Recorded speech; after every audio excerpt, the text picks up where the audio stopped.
I thought it was normal to leak when I jump sneeze, or I thought it was normal to, look 4 months pregnant when I'm not pregnant. I thought it was normal that, I just suffer through my hot flashes, right? So it's Yeah. it's the whole putting up with things mentality, and that we need to change that narrative. And that's exactly what your clients are, and your potential clients and the women in your community are struggling with. To be able to empathize with their struggle and be able to relate, I think will hit home to women more so. And I think you're really uniquely positioned to help women who are kind of in the postpartum perimenopause at the same time. Yeah, that's exactly what I'm in right now. And it's like, okay. Welcome back, everyone, to the Integrative Women's Health Podcast. I'm your host, Dr. Jessica Drummond, and I'm here with Silvana Yee, who is a sort of recent graduate of our Women's Health Coach certification earlier this year.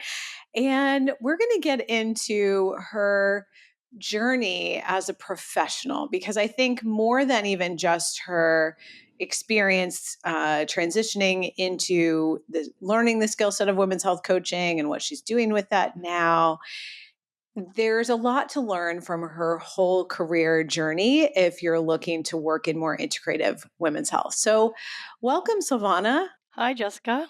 Hi. So if you can think back to, say, 2022, early 2022, before you ever opened your first module of the Women's Health Coach certification, what was going on in your work and life that inspired you that, you know what, now's the time?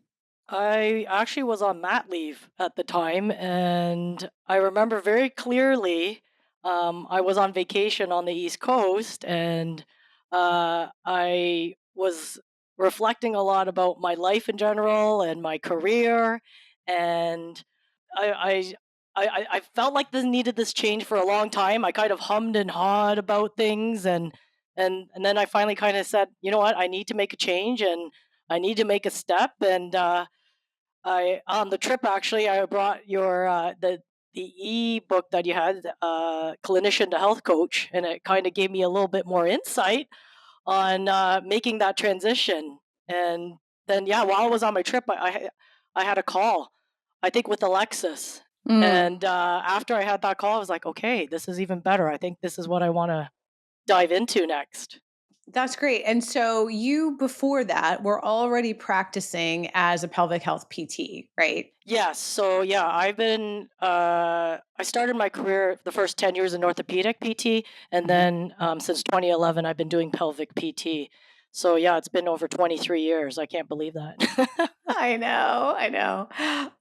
And so personally, you said you were on maternity leave. So you also had now had more of an in-depth personal experience, perhaps, of where there were some gaps in support for perinatal women, women with pelvic health recovery issues. What were some of those gaps you were seeing personally and professionally?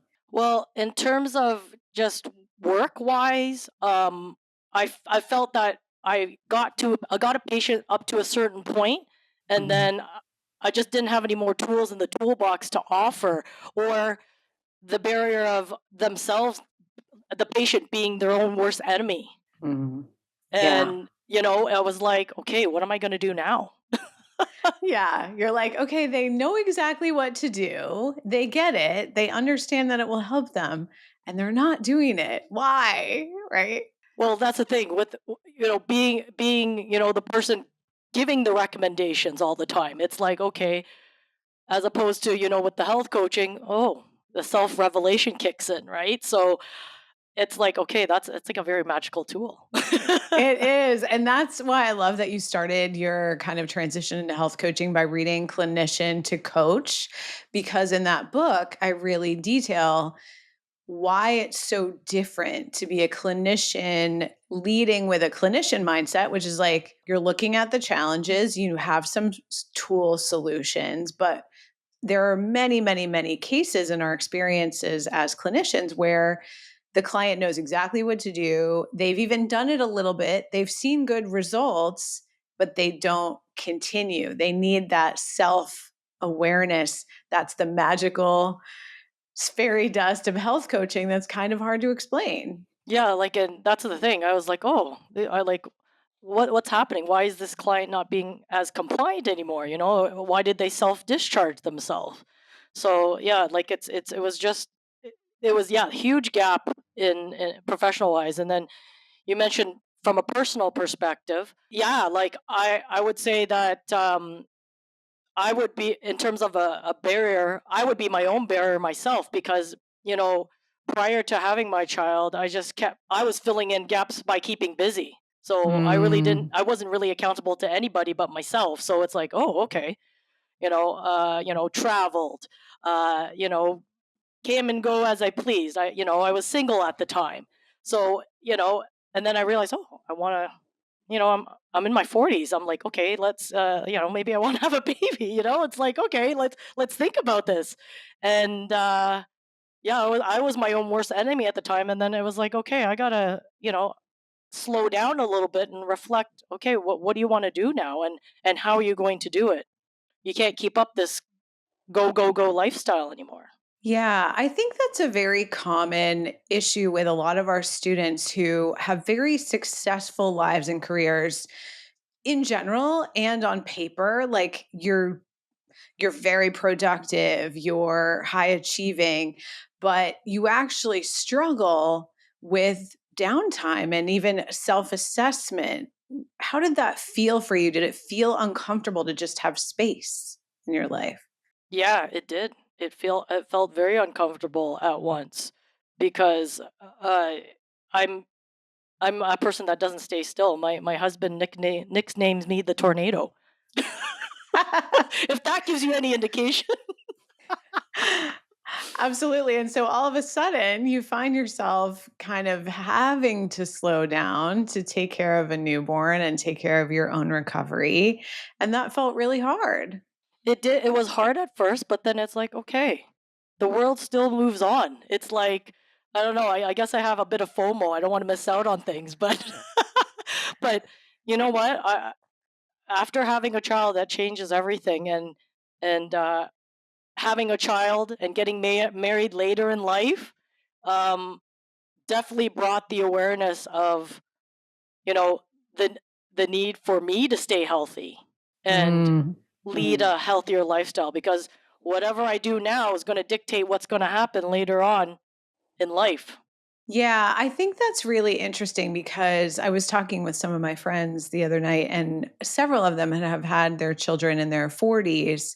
And now, they're in their 50s or 60s. Their kids are either teenagers or like college or recent college graduates.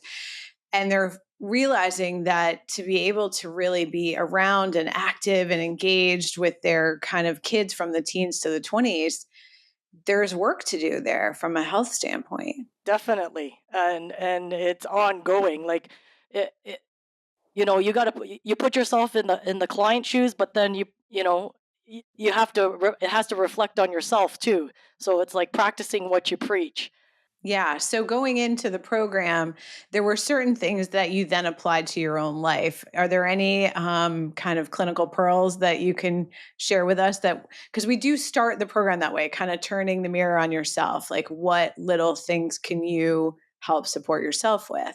Yeah, you know what? The first thing, when we actually, I think it resonated, module 1 and the first retreat, was the holistic women's health assessment, which was Mm, like, it's a great tool because it covers so many domains of your life. And not everyone's going to be perfect in all the domains. Some of them will be high, some will be moderate, some of them will be low. And that will change throughout the life spectrum. It's never going to mhm. be the same, which, such as life, you got to kind of navigate the bumps and bruises, right? So the other thing that really resonated with me was holding space.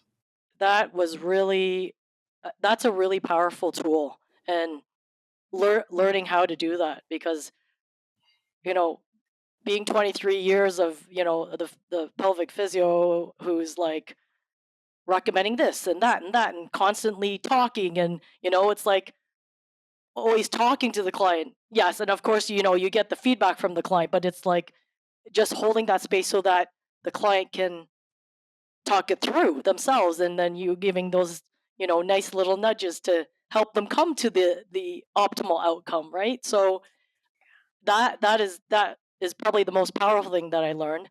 And then the other thing that I really found very informative was just the motivational interviewing skills, Mm. which Yeah. definitely here I'm seeing it more in physio clinics in Canada now, not only in pelvic physio, but ortho PTs using these kind of skills, and I guess across the realm of the healthcare professionals, like it would apply to all. Yeah, because that's really the key to overcoming those self-imposed barriers that you were talking about earlier. Yes, yes. So, okay, so you're in this transition with your pelvic PT career and you know there that you need some more expansive tools and you're recovering yourself from having your first baby, you're realizing that it's important to optimize your own health at this stage so you can be healthy for your daughter for years and decades to come.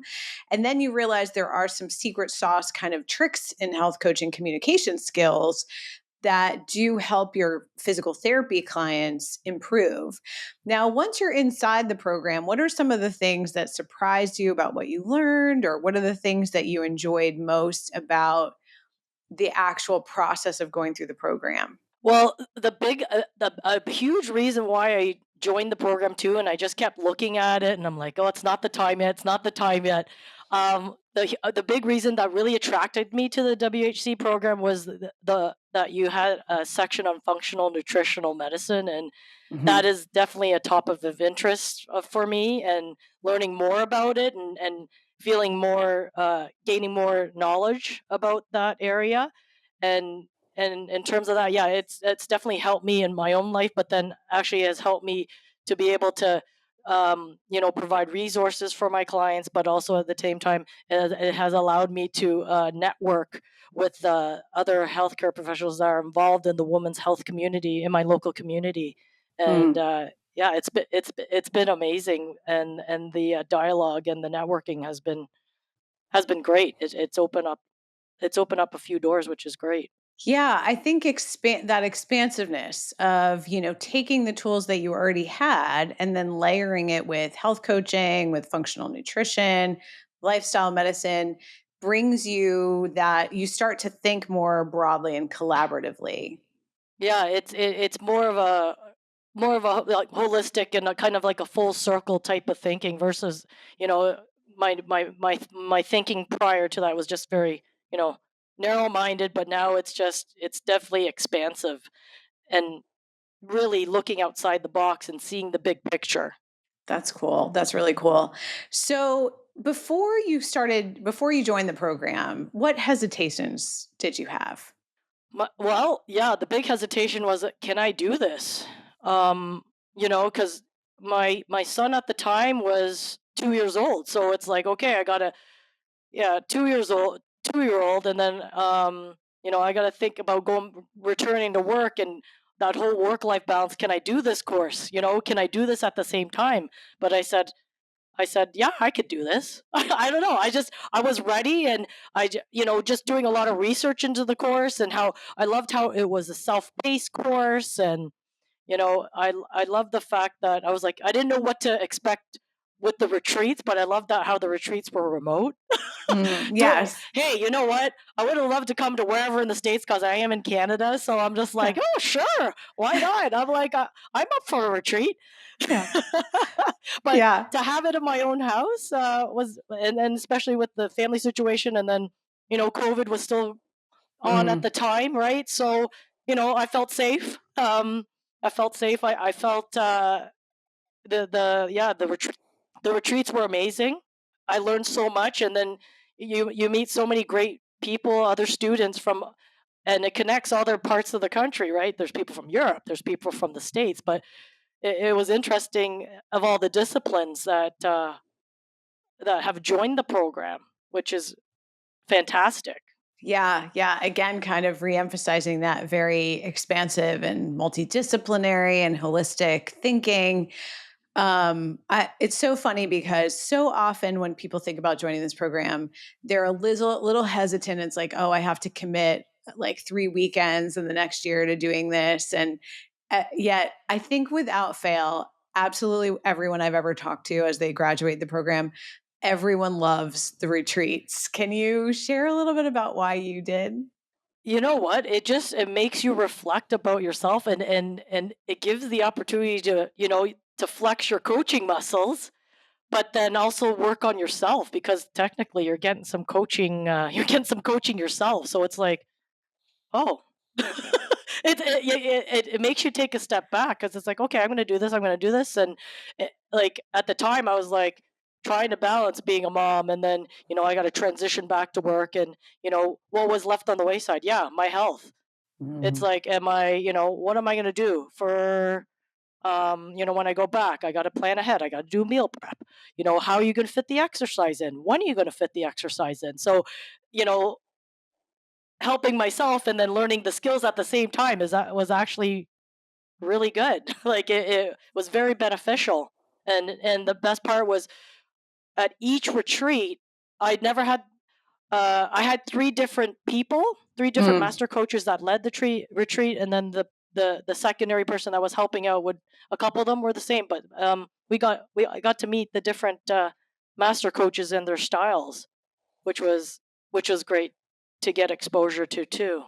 Yeah, I love that because sometimes when people start this program, especially if they've come from another program where they've sort of learned the skill set of coaching, right? As you said, like more and more physical therapists are taking a weekend course in things like motivational interviewing or something like that. But they rarely feel very confident to use it in their practice because it's like it feels mushy, especially with a clinical training, and yet, then when you get to actually practice it with multiple people who have been coaching, all of our master coaches, I think, have at least 10 years experience. And you see that there are different skillful ways to do it. So I think it brings that confidence to actually use it in your practice. Do you feel that way? Yeah, definitely. Like, I just feel fortunate that I do work in the field of women's health. So as soon as the first retreat was done, and I was a little bit more confident with what I've learned in the modules, right? Because it's like, oh, I've done 5 or 6 modules. I'm taking the first retreat. Mhm. I to read it is one thing, but then when you actually go to the retreats and put things into play, like learning the art of holding space, right? And, you know, helping the patient, see their vision, helping them to build those little stepping stones to get to their optimal goal. Like to put those into play and then get the feedback from others and get, little tips and pearls and tips from the master coaches was great. And the way my master coach coached me throughout the process, I really appreciated it. She challenged me at times. She did, and I really appreciated it. It was and it made me see. Oh, okay, yeah. Like she would see, give me feedback and said, try this, try this. So yeah, it was very, very, very valuable, the experience. That's great. So then you had the confidence to be able to take it right back to your practice essentially the next day. Yeah, exactly. So like after the retreats, yeah, I could use those skills right away. And then when I started using them, I'm like, wow, I wish that I took this earlier. I wish I knew about this earlier.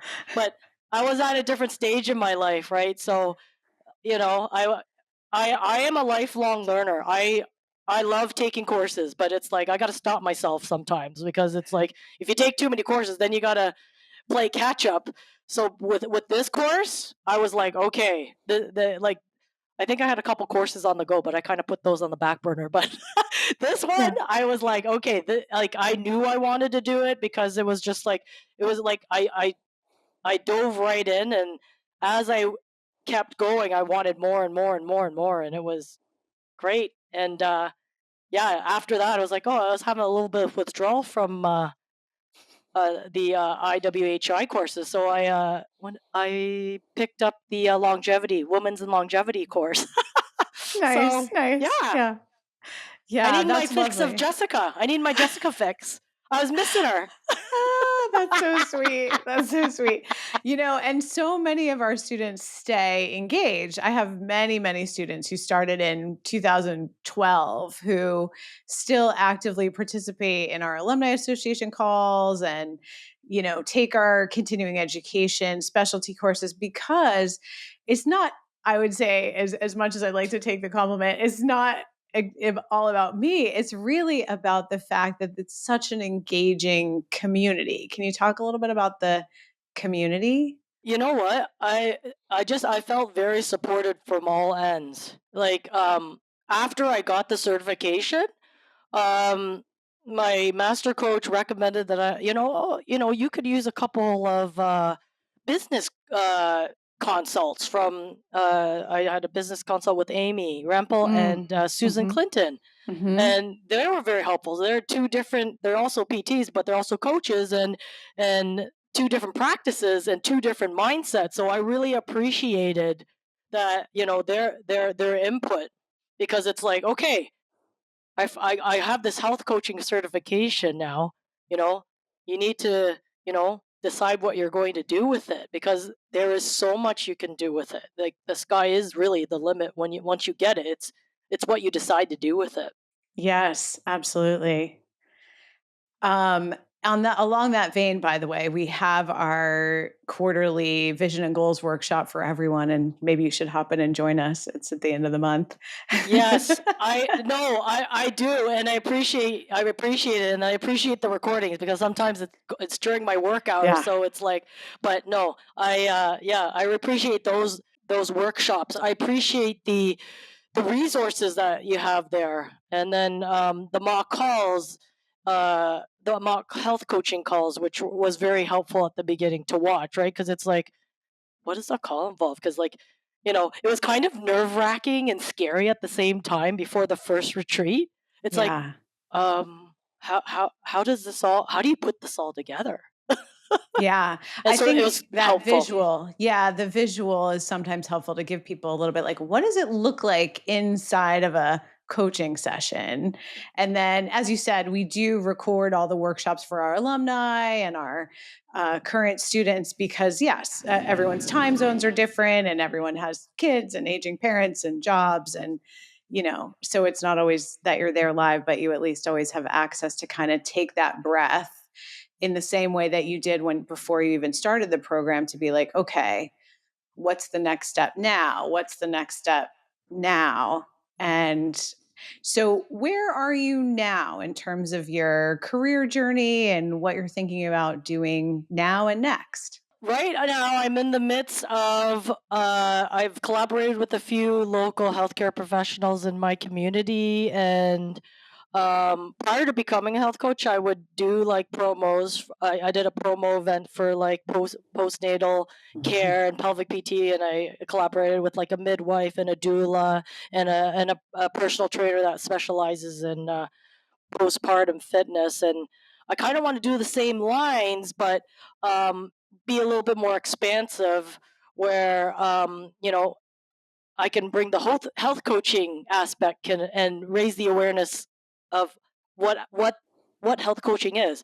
Everybody here in my area knows about life coaching, but health coaching, it needs to be brought to the forefront. And I think the best way is to raise awareness and educate. And so I want to kind of do like a series, like every quarter, Mhm. do kind of like a educational slash mini retreat, and collaborate with these professionals and talk about postnatal care and postpartum care, and then another educational session would focus on hormone health. Mhm. Another educational session could focus on perimenopause and menopause. So just very, high topics of interest, that would affect some people, most people, depending on the age span, to target the different ages. So that's what I'm working on right now. Right now, yeah, I'm aiming to do a one of those mini retreats this fall. Oh, that's great. And I think that's where it really begins. I hear this a lot, and we work on this both in our alumni association and in our business coaching programs. Starting with that building of a local collaborative community is really the seed for fast growth, because then people start to have this synergistic referrals, and more women in the community even understand, as you said, like how health coaching can help them, what it is, how to access it. And then when we integrate that with things like physical therapy and fitness and, other movement practices and nutrition and other healthcare angles, it amplifies, I think, so much when we build that community in that level of collaboration. And that's the thing. It's a great way to reach more people and spread the word. And like being in women's healthcare, it's the you hear the same thing. It's like, oh well, I thought it was normal to leak when I jump, sneeze, or Mhm. I thought it was normal to look 4 months pregnant when I'm not pregnant. Like I thought it was normal that I just suffer through my hot flashes, right? So Yeah. it's the whole putting up with things mentality, and that we need to change that narrative. Yeah, absolutely. And in a way, your experience of the program, that those retreats, as you were just talking about, and that deciding to take some space for your own needs, because as you said, it was like work and your husband and your son, and then like, oh wait, where am I? And that's exactly what your clients are, and your potential clients and the women in your community are struggling with, right? Definitely, definitely. And it's just like it's you know to be able to empathize with their struggle and be able to relate, I think will hit home to to women more so, whether whatever age, across the lifespan. Yeah. And I think you're really uniquely positioned to help women who are kind of in the postpartum perimenopause at the same time. Yeah. So yeah, that's exactly what I'm in right now, and it's like, okay, this is very unique, but at the same time, once you talk with someone, then it's like, oh, I'm in this same boat, or I'm in this same boat, right? So yeah, it's it's really nice to feel that someone you're not the only one. Yeah. Yeah. And that's the beauty of doing it in community like that, pulling together women together in the community for these local retreats, because that's the first thing people need to feel is like, oh, I'm not the only one. Yeah, no, because that way, once they know they're not the only one, you just see the relief, and it's like a weight's been lifted off their shoulders. Nice. So, if you were in the shoes of someone who is considering doing this program, but is like, I don't know if I have the time. I don't know if it's the right time. I don't know if, I should spend this money. I don't know if this is going to, if I can do this. As you said, you were like, I don't know if I can even do this. What would you say to them now? Everything we do in life is a risk. This is just another risk, and let's just say this is a very good risk, because not only is it going to benefit your future clients, it's going to definitely benefit yourself. Thank you for that. So, where can people find you if they want to work with you or join one of these retreats or collaborate with you in any So way? yeah, so I have a website. I'm in the midst of. I'm not really tech savvy, but social media is being worked on right now. but Great. but if people want to DM me on my Instagram account, they can. But Okay. it's not really directed towards the business yet. But I do have a website, Mhm. and if they want to reach me, my website is at sy pelvic health.ca, Okay. and my handle on Instagram is silly SILLY underscore 1202. Okay, great. So sypelvichealth.ca and your Instagram handle. We will make sure we list all of these in the show notes so it's easy for people to find you and work with you, especially if they're in what part of Canada exactly? Oh, so I'm in Hamilton, Ontario. So that it's like basically halfway between Toronto and Niagara Falls, to give you a little bit of a location perspective. So I'm right in the middle. Okay, that's lovely. That's lovely. Excellent. Well, it's so great to get to talk to you about your whole journey, your professional journey, the expansion of your career, and, congratulations on your son. And I'm so glad that this program kind of showed up at the right time for you and really allowed you to take some space to assess your own health and your own life and your own career. Because now, as you said, sky's the limit. Thank you so much, Jessica. I've really enjoyed taking the women's health coaching certification. I'm glad I took the plunge, and thank you so much for creating the other courses. I've taken your endo course and your chronic pelvic pain course. So uh, I've had a relationship with you since 2018. That's great. That's Anyways, great. it That's was so great. great to talk to you, and I appreciate you taking the time to talk. I really loved the program and enjoyed it. Thank you so much for being here. Have a great rest of your day. Yes, you too.